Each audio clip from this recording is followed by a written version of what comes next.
the 1940s, Professor Streeter of the Carnegie Institute of Embryology in Washington, D.C., proposed a system for classifying the stages of human development. His system arranged human embryos in 23 numbered stages based on their differences in appearance. The Carnegie system of classification was used around the world until the 1970s, when a more refined system was proposed by Dr. Ronan O'Reilly of the Carnegie Institute of Embryology, now in San Diego, California. Intensive studies of the Quran and Hadith in the last 4 years have revealed a system for classifying human embryos that is amazing, since it was recorded in the 7th century A.D. Although Aristotle, the founder of the science of embryology, realized that chick embryos developed in stages from his studies of hen's eggs in the 4th century B.C., he did not give any details about these stages. As far as it is known from the history of embryology, little was known about the staging and classification of human embryos until the 20th century.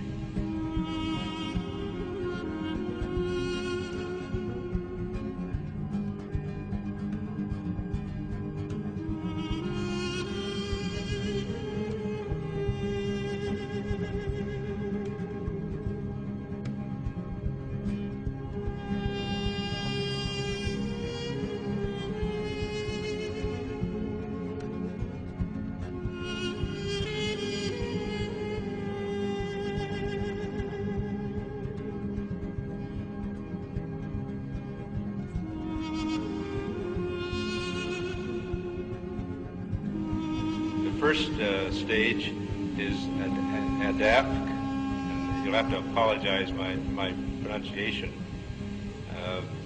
This is from Surah Tariq 6. He is created from a drop emitted. This Arabic term refers to the forceful emission of fluids which occurs during ejaculation in the male and ovulation in the female. The male secretions, called semen, contain the spermatozoa, and the female secretions, called follicular fluid, contain the ovum. This is the stage of fertilization and the nutfa, and after this is what we call the zygote, referred to in the Quran as the nutfa, and the nutfa undergoes division, which we call cleavage, as it passes down the uterine tube.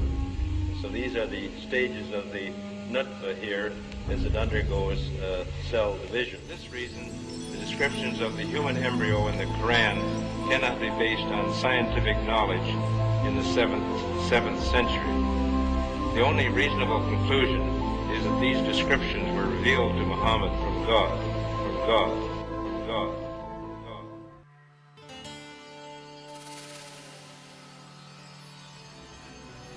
Before long, Hubble made another very important discovery. Stars and galaxies moved away not only from us, but also from one another. The only conclusion that could be derived from a universe where everything moves away from everything else is that the universe constantly expands. The expansion of the universe implied that if it could travel backwards in time, the universe would prove to have originated from a single point. The universe had come about by the explosion of this single point with zero volume. This great explosion was named the Big Bang.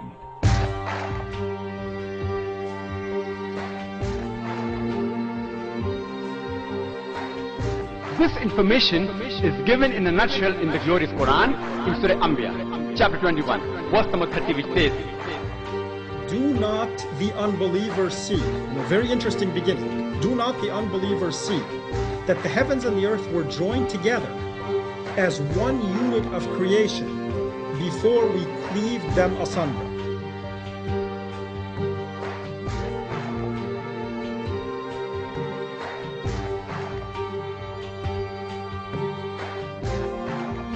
Imagine, this information which we came to know recently, the Quran mentioned 1400 years ago.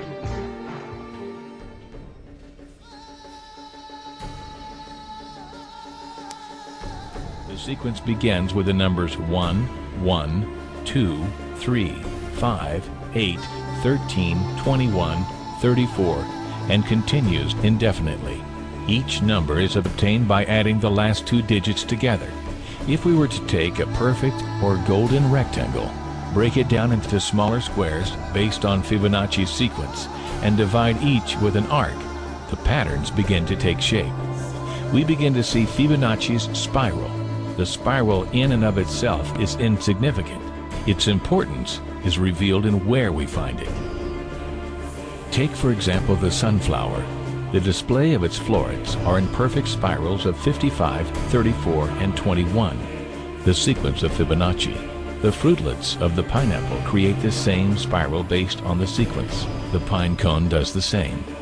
As currents move through the ocean and the tide rolls onto the shore, the waves that bring in the tide curve into a spiral that can be mathematically diagrammed onto a plot at the points 1, 1, 2, 3, 5, 8, 13, 21, 34, and 55. Buds on trees, sand dollars, starfish, petals on flowers, and especially the nautilus shell are formed with this exact same blueprint. With each segment of growth, the nautilus adds to itself one more value on Fibonacci's scale. This blueprint can be seen around us on a small scale every day, but the greatest example of all is directly above our heads. At an average of 100,000 light years across, even the spiral of the galaxies above us are formed with the exact design that the tiny shell is formed. This sequence or blueprint appears to be the trademark of a designer, a proof of a creator.